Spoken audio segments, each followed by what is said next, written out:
opinions are cheap and proof is gold. I'm Mark Huber, and this is The Proof Point, a show from User Evidence that helps go-to-market teams find ideas, get frameworks, and swap tactics. In 2025, every B2B marketer needs to be focused on one thing, building trust. So I went to the toughest industry to pull it off, cybersecurity, and talked with 6 of the best B2B marketing leaders to learn how they're doing it. On today's episode of The Proof Point, I'm joined by Tom Wentworth, former CMO at Recorded Future and new CMO at Incident.io. Tom and I talk a whole lot about what it takes to sell really big ideas into the C-suite, like The Record, the media empire that he helped build at Recorded Future. I really knew nothing about The Record prior to this episode, and I didn't want to hit stop while we were recording because I learned so much. We're talking all things about what it takes to get buy-in from your CEO and board, how to justify big swings and investments, and really how to turn something like this into a powerhouse that builds trust. Enjoy. Got a little bit of inside scoop last night from somebody that used to work for you, and I want to hear your side of this story, but he told me about you guys trying to get into a bar in Austin at like a revenue kickoff or something, and there was a funny story behind it. Yeah, it wasn't a bar. It was a hardcore, like hardcore music place. Yep. So we walk in, it's in Austin, Texas, music capital of the world, and it's sort of a headbanger, like death metal. And we walk in looking like 4 idiots wearing like jeans. I had a gray cashmere sweater on, like my hair all whatever it is.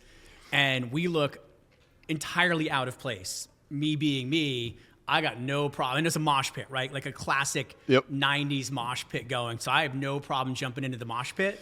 Now, the secret was we had a couple people with us who were ex-military and like serious ex-military. Mm-hmm.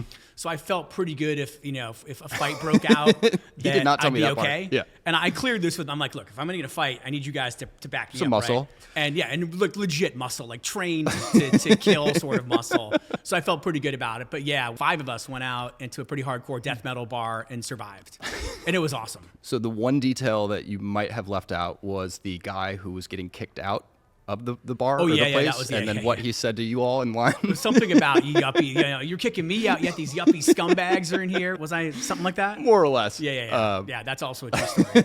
That is awesome, but I was able to sit next to Sam and John Short last night at the dinner that we had, and one of the things that came up outside of that funny story was a lot of the work that you had done at Recorded Future. Now you're at Incident.io, and we kind of talked about The Record at length, and that was something that I'm just not in your or Recorded Future's ICP, so I knew a little bit about, but not a whole lot. And I would love to dive into that if you're cool with it. Yeah, of course. So was it your idea, or like how did this come about? Because it's a big, massive swing. I don't think anything's any one person's idea. The genesis for it came about in London. Myself and my head of comms at the time were at a Nobu, believe it or not. We had so much success with PR, and we were wondering, well, we have a lot of more stories to tell than we're able to get coverage for with traditional PR. So what if we flip the model upside down? What if we became publishers and that turned into a whiteboard? That whiteboard turned into a plan. That plan turned into hiring an editor-in-chief. And we sort of went from there. Mm-hmm. It was a team effort for sure. And I'm not even sure necessarily I would think of it as a marketing investment, but marketing spearheaded the initiative. And if you don't know, The Record is a sort of media brand we put together at Recorded Future, a threat intelligence company. And the 2 components of The Record were a news property called The Record. Yep. We actually rebranded as Recorded Future News. Mm-hmm. So the news organization had 2 properties, The Record, which was a news site, and a podcast called Click Here that we also had pretty good success with. So I imagine like a massive swing like that, you've got to sell internally. So how did you sell that as a leadership team, to get sign off on such a big bet? Yeah, and it wasn't so much a big bet with program. It was a people bet, right? To run a successful media property, you are dependent on reporters. And in the case of a podcast, like we're doing a podcast here, you need a podcast production team. You can't just put a mic up and say, go do a podcast. Like we have showrunners and producers. It really helped. And I knew this going into it, that our CEO at the time was a big fan of Bloomberg. Okay. So we would talk about often, how do we become the Bloomberg of cyber? Bloomberg sells financial intelligence to traders. Recorded Future sells threat intelligence to cybersecurity professionals. So the comps were pretty clear. We even had the ex-CMO of Bloomberg on our board. So I had a little bit of a cheat code. It was very easy to align the CEO and even our board because they both had experience with Bloomberg. But the key was sticking to the Bloomberg of cyber narrative and also treating this not as a marketing investment. Like, we did not think of this as, how are we going to get more pipeline? How are we going to get more leads? It was literally, how do we build trust with a relationship that is skeptical of marketing? And the only way we thought we could do that is by just providing the news to them. If you trust us for news, you probably will trust our product. So you're just getting this off the ground. What did leading indicators look like in the early days of, hey, this might be something that we should keep doing and double down on? So we hired initially an editor-in-chief who came to us from a bunch of different sites, like called Protocol, but also had worked at Bloomberg and Wall Street Journal, a guy named Adam Janofsky. And we said, Adam, we're going to build this media property. You're going to be the editor-in-chief. And what that really means for the short term is you're going to write a story a day. And what's really great, we think about marketing, how good we are at creating content. We are nothing compared to a journalist. Like, they are used to working on deadlines and churning things out daily, hourly. Yeah. It is insightful to watch how fast they're able to work. So Adam would publish content. He would, and we didn't have a lot of traffic in the early days, but the thing that we saw very quickly were our customers would come to us and say, hey, I love this thing you're doing on the record. It's become my trusted source for important news. We then hired reporter number 2. This person had a huge audience. They had 100,000 Twitter followers. And we were able to very quickly start to get days where we would get 30, 40, 50,000 page views on stories. That's wild. Because of this person's built-in audience. So that significantly helped bootstrap it. And then it was a matter of just, we want to hire more reporters. We have more. So each reporter was assigned to a beat, just like you would be if you worked at a publisher. So you might cover geopolitical issues. You might cover vulnerabilities. You might cover technical topics. You might cover nation state things. So we started to expand the coverage areas of our reporting. And every once in a while, pretty predictably, we would get stories that would get 300, 400,000 views in 2 or 3 days. It was crazy. Unbelievable. So quick little history lesson. So you launched this what year? Late-ish 2020. Okay. So still fairly recent. And then once it started to really pick up steam, you went from one reporter to kind of how many over time? Yeah, there's roughly 7 reporters now. And then on our podcast team, there are 3 full-time podcast pros. The cool thing there was we had done a podcast successfully at Recorded Future for a while. We've done a podcast every single week for 5 years. It's crazy.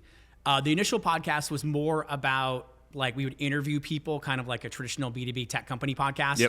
And we said, we're doing this, now that we have a news brand, why don't we level this thing up? And we went out and hired a woman named Dina Temple-Raston, who was a professional podcaster from NPR, a well-respected, had won awards at NPR for her podcast. And we said, Dina, come help us build a real podcast. Tell us what you need. And so Dina said, I'm going to need a showrunner. I need to write stories. I'm going to need a producer. I'm going to need some production help. But if we do this, I think we can build one of the biggest podcasts, not just for B2B vendors, but one of the biggest podcasts in tech, which we did. So she took our podcast from being interesting to every single week we'd end up in the top 10 of the tech news category. It would be Bloomberg, Wall Street Journal, Recorded Future News. It was crazy. And she built a podcast that people wanted to subscribe to. Was that a hard sell to get somebody to leave NPR doing probably some pretty great work over there? Yeah, by that point we had built, so the number one thing that reporters care about, it turns out, is editorial independence. You will not hire a reporter at your company if you say, I'm going to tell you what to write about. The whole job of a reporter is to understand their audience and be able to say, here's what my audience cares about. And if you tell them, even about customers, you can't write about our customers, it's a non-starter for them. So I think by the time that we went out and hired Dina and that team, we had proven that, hey, we can build a media business. We're serious about this. We're going to give you resources. It's not going to be you and a microphone. So it was reasonably easy for her. She knew us from covering us as a reporter. So that was pretty cool. But the thing that made the record successful, honestly, was being able to tell the reporters that they can report on whatever they think is important. And sometimes we'd have issues where our customers would get pissed off. They would come to us and say, hey, one of your reporters wrote a story about a breach that impacted me, and I need you to take that story down. And we would never, ever do that. Our belief, first of all, Bloomberg has the same policy. Bloomberg can write about anything. And the only story Bloomberg can't write about is Bloomberg itself, Michael Bloomberg. That's the only person you can't talk trash about. And we took the same approach, but it became uncomfortable at some point. But our story back to customers was, hey, look, this is a news organization. They're going to cover. The thing that we never did is break news about breaches. So if you were breached, we would never break that news. That would be bad. But we might report on it if somebody else had covered it. And was that a conscious decision that Yes, you all made? Absolutely. So we could always say, look, hey, we like the news that, yes, we covered it, but like that was broken by somebody else. Like, so we felt pretty good about that. And that worked in almost all situations. How were some of those customer conversations of you having to, I don't know if it was you Yeah, no, personally I was or- on a yeah. few. Yeah, I was on a few. And I think in some ways they're doing it just because they feel like they have to. Like somebody told their PR team said, hey, go tell that vendor of ours they have to take their story down. But they know we're not going to take the story down. It's just, we're a news organization. Just like CNN or Wall Street Journal, they're not going to take a story down either. We would correct stories. Like if you have something factually incorrect, we have no problem. We would give your spokespeople a chance to comment, which would happen a lot. Like we would go to the companies and say, do you have a quote for us? And they would give it to us in a lot of cases. Those were uncomfortable conversations for sure. When you think back to the early days of kind of getting this off the ground, what were some of the big hurdles that you ran into, standing this up? I mean, was getting traffic, right? Like it's really hard. You put all this work in and you're getting 300-400 visits a day. That wasn't super good. I think the learning for me was if you bring somebody in who's a reporter with an audience like we did, that instantly made us credible. Like we would be in front of people that we were never in front of before. So having the number one problem is distribution. It's the same problem in B2B SaaS. Like how do you get out there? And I think having reporters who know how to do distribution, if you can publish content frequently and know how to distribute it, and some of these guys have real strong, like they know how to do distribution. They're out there posting to Hacker News. We had a streak where we would be in Hacker News all the time because our reporter knew how to get things published in Hacker News. Like that was super cool. Yeah, I can't even imagine like having to go through that entire process without having that level of expertise. That's huge. So as this is blowing up, what was leadership looking for? Did they just let you run this thing and they believed in you all, or? It was good vibes, YOLO. Honestly, we never... That was the first YOLO we've had on this so far. Of course, coming from me, of course. We looked at traffic as a proxy for, like, if the site was growing, we felt pretty good about that. We did some interesting things, like we dropped the 6 cents tag on our the record, our publishing site. So all of a sudden, I could start tagging companies that visited it to, which that was actually a little bit of a cheat code. On that one. Yeah. So we were able to say, like, at one point, 80% of the closed won deals that we had every quarter had gone to the record in the past 80 days. So as a marketing quote unquote touch, it was a very successful marketing touch. I mean, we weren't trying to source ops from the record. So it was a mix of me being able to say, look, our ICP is all over this. That's good. And it was also just the customers telling us, hey, I really love the work you're doing on your podcast. I really trust the record's my primary source of cybersecurity news. A lot of anecdotal feedback was more than enough. And I would tell the sales reps, ask the question like in the sales cycle and then go post it on Slack. That got it in front of the CEO. But we didn't need a lot of, like we felt pretty good about it.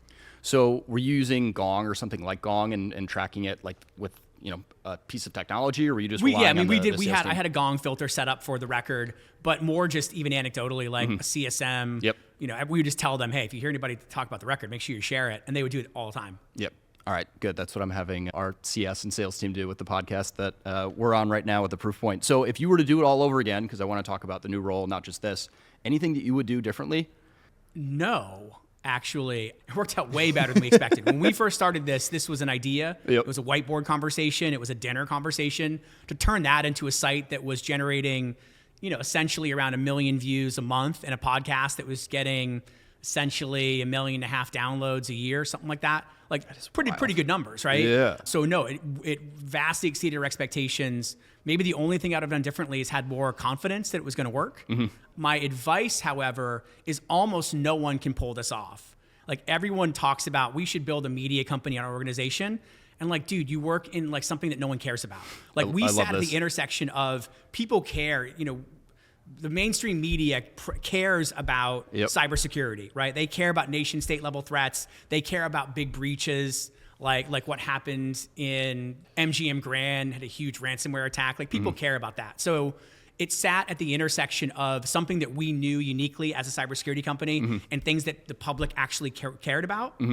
But like the average B2B company who sells MarTech is not going to start a media company and have any level of success with it. Like just no one cares. I'm laughing because literally the first episode that we did on this podcast earlier this year was, should every company be a media company? We had 3 people on debate it, and 2 out of the 3 said, no, every company does not need to be a media company. And you're not a media. I was even taught this. Like media company, you're called a media company because you monetize media.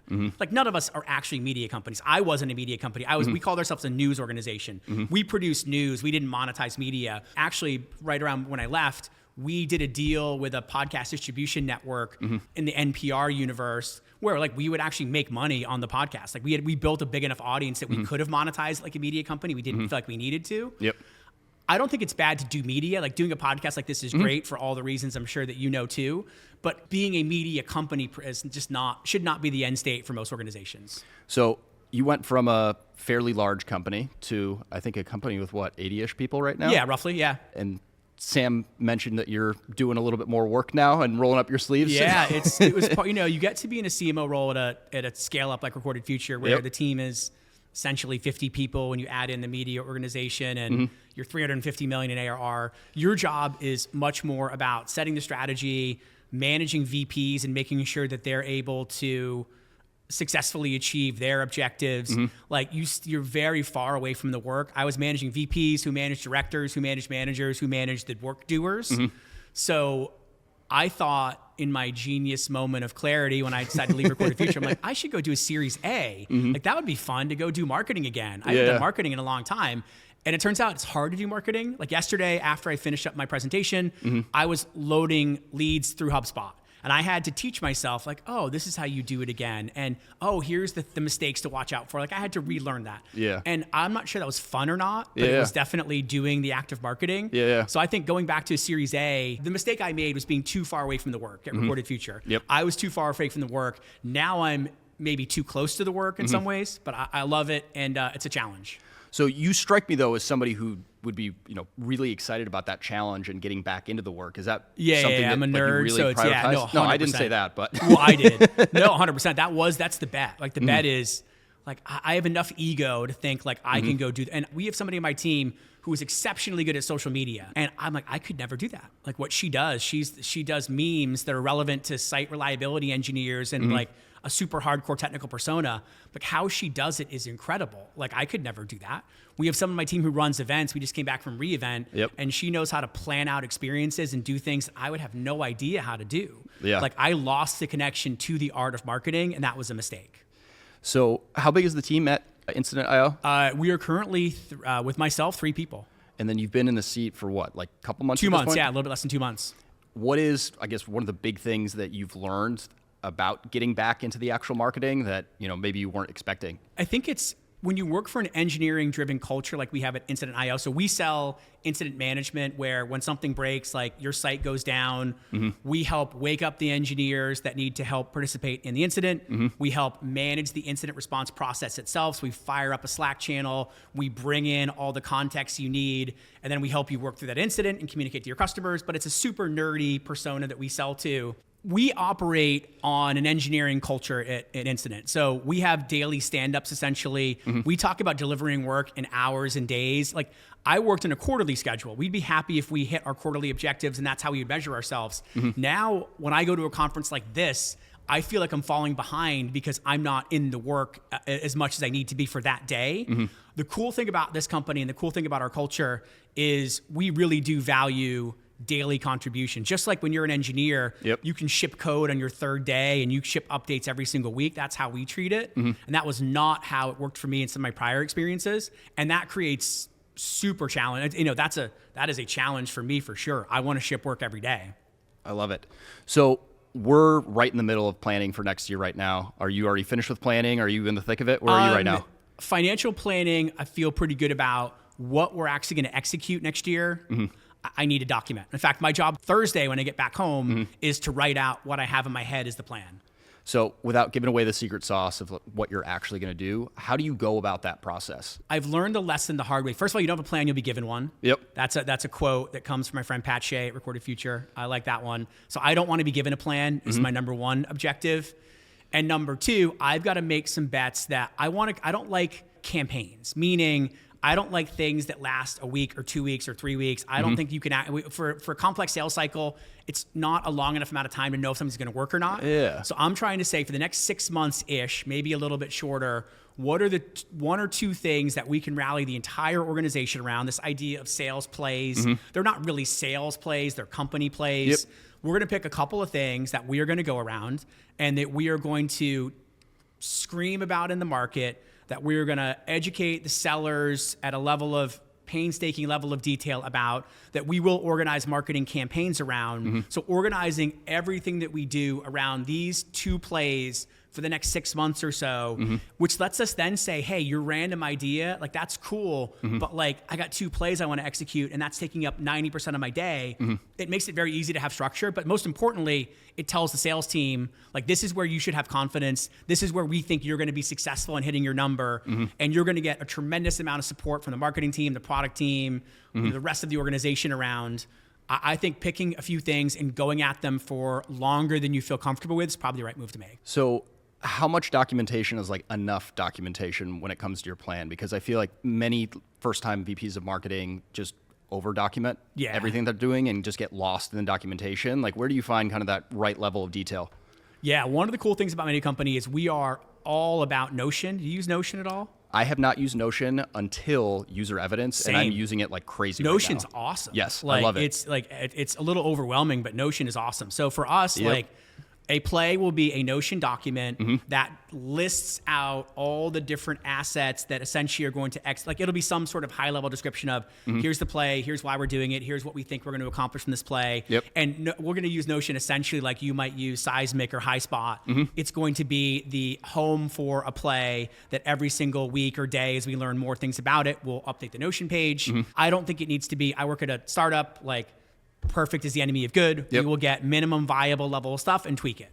So I was personally very intimidated by using Notion at first because it was a blank slate and I just didn't really know what to do with it. There are so many templates that you can use in the marketplace as like a starting point. I know you're very like tech and tool savvy. We had a lot of that stuff figured out, but just the idea of databases and treating content like databases that then can be re-indexed in other places is incredible to me. Like it makes a lot of sense. I feel like Notion is for sure going to replace a lot of the things like Seismic and HighSpot because it's a way of organizing content and it's super easy. Absolutely. So in my mind, you're one of those CMOs who always has a good kind of pulse on the market of just tools and tech that are out there. So what are some of the types of tech that you're experimenting with right now or maybe is on your wish list for next year? I like the idea of signals. Like I believe pretty strongly that there's a marketing funnel of high intent where people say, I want a demo, I want to try your product. Very clearly that's a funnel, right? I think the idea of an MQL where we artificially say, this is a good lead based on some sort of random scoring or whatever doesn't make a lot of sense to me, but I do like the idea of signals. And a signal could be they were engaging with me in social media places. They were looking at high intent pages on our website. This RB2B creepy thing that unmasks, like that's a signal. It's not an MQL, but it's a signal. So I like this tool called Common Room. I was just going to guess if it was Common Room. I've been messing around with it a bit. I've been blown away by it. I haven't figured out exactly how I would use it. I know I will, or I feel pretty strongly I will. But a way to be able to harness all those signals and put them in a place where a BDR can easily say, here are some things I think are super important. If I'm going to reach out to somebody, I now know what I might talk to them about. You're not going to solve that problem if you live in outreach in Salesforce alone. No. So I really like the idea of signal-based selling and then helping all the BDRs and AEs be able to say, all right, if you see somebody from R2BB on our site, which we see a lot, like don't reach out to them and say, hey, dude, I saw you on our site. Like that's probably bad. But how might you use that signal maybe in conjunction with something else to reach out to them meaningfully? Like that's the stuff that's really interesting to me. And I think that's where I'm getting hung up on right now. It's like the actioning off of that and how to make sure that your SDRs and AEs like know, one, what the signal is, and two, what to do with it and not come across in a super creepy way. So it sounds like that's something that you're working through. I don't have the answer yet. I know that's the problem I'm going to try to solve. Like after I get through, again, backing to my daily, weekly cadence, after I get through some of this play definition process, like the next thing for me is how do I figure out how to get these signals in front of BDRs and AEs? We're all bought into the concept, but to your point, the execution is going to be the challenge. Like, what do you say? Are you messing around with Clay at all? Yeah, so I had a person on my team who just left to go work for Clay, actually, and who might be there by the time this podcast airs. And he was a GTM engineer. I'd never worked with a GTM engineer before. Yep. And what an incredible role this is. I'm trying to make the case to hire for a GTM engineer in my company. So I might use can this intro with you to Evan this and guy, Ray. but he just wants to play. No, so I've now taken over a lot of his GTM engineer. I was a computer science major, so I feel pretty good. Like Clay is incredible. Like honestly, the ability to Clay in some ways is just a data prep tool. Like if you've been in the data engineering world for any period of time, you look at Clay and say, there are a million tools that can do what Clay does. And there are tools like Alteryx or data prep tools. But what Clay's figured out is, oh yeah, if I just integrate with all these different data sources that matter to GTM teams, like just the ability to waterfall things like contact info or someone's LinkedIn profile or their company domain, they've just made it trivially easy for people to go through and get whatever. So we have a Clay process, for example, that will look at a company, like standard company stuff. And one of the things that we care about is the number of engineers. So we will go use Clay to figure out the number of engineers that work at that company. We will have Clay read the company's LinkedIn profile to identify if that company's quote unquote digital native or not. So we have a Claude script or Claude prompt that will go through and say, do these things, and then tell me yes or no, no gray area, if this company's digital native or not. Because our ICP or digital native tech company, engineering companies, so all that stuff that would have been impossible to do before, Clay makes it super easy to do. So I adore Clay. I think Clay plus Common Room is interesting. There's this tool called La Growth Machine. Have you heard of that before? I have actually, yes. We use that for a lot of founder-led stuff. So we have processes where we can, on behalf of our busy founders, we can automate some things with La Growth Machine. So the actual workflow would be something happens, goes into Clay, Clay enriches some things, goes to La Growth Machine, I push some buttons in the growth machine and magic happens. These are tools that 2 months ago I had no idea what they are, and now they're a daily part of my workflow. So we're using something right now at User Evidence called HeyReach, which from my experience is a little similar to La Growth Machine, but cool. It sounds like you're doing a lot in your first 2 months. I don't know if I've had to learn a lot, like things I didn't know about. So having a GTM engineer opened my eyes to all the things that were not possible before you had somebody who was technical and not in a RevOps role. Like RevOps is different. Who just thinks about how do I make BDRs more productive? How do I give AEs the information they actually want? This person did an incredible job at it. If you were to help me sell hiring a go-to-market engineer to Evan and Ray, which they'll probably be listening to, the two co-founders, how would you help me sell it? We're in an area where you're not going to expand BDR resources. In the past, it was very easy. It was a spreadsheet, this many, you need this much pipeline, you need these many BDRs. That era is over. The only way you're going to scale is through automation. And whether that automation is kind of AI BDRs, I think all of that is at the mercy of good data. And I don't think without good data, you can do anything. So I feel like to me, this is just solving the foundational data problem that's going to make whatever else you do actually be efficient and not require N number of new salespeople, N number of new BDRs, which you can't afford anyway. No. We were talking about Dave Gerhardt a little bit beforehand when I was golfing with him. You are one of his first texts and calls about many B2B marketing things. So what's your favorite DG story that you'd be willing to share? He led this conference called Hypergrowth at Drift. They had a little era where they like to know, we're going to bring on people that we might not agree with their perspectives, but we should all embrace people that we don't like. They brought on this guy, Grant Cardone, who was a very controversial, I know the story. Keep going. They brought on, were you at this event? I was there. I heard it secondhand, so I'd love to hear a firsthand experience. And they brought on this guy. And I think both he and the founder, CEO, David Cancel, just looked at that and said, I think we changed our mind. Maybe we should set some limits on who we don't agree with. Yes. That guy blew himself up in a way that I couldn't even imagine I was hearing. And poor Dave is out there on Twitter doing the best he can to apologize. And it was a great crisis comms moment, I think, for him. Oh, my gosh. I think he learned the hard way that there is an actual answer to the question of, should we bring people on we don't agree with? And the answer in some cases is going to be no. Oh, my God. I don't think he wanted me to share that story. I was hoping that story would go away. No. All good. Well, thank you. I could keep talking for hours. You're a busy guy, but I appreciate you coming on The Proof Point. This was great. Yeah, thanks for having me. Thanks for listening to The Proof Point. If you like what you heard during this conversation, you probably will like Evidently, my bi-weekly newsletter where I share my biggest hits and get honest about my misses as a first-time VP of marketing. You can subscribe using the link in the show notes here in this episode. The Proof Point is brought to you by User Evidence. If you want to learn more about how our customer evidence platform can help you build trust and close deals faster, check out userevidence.com.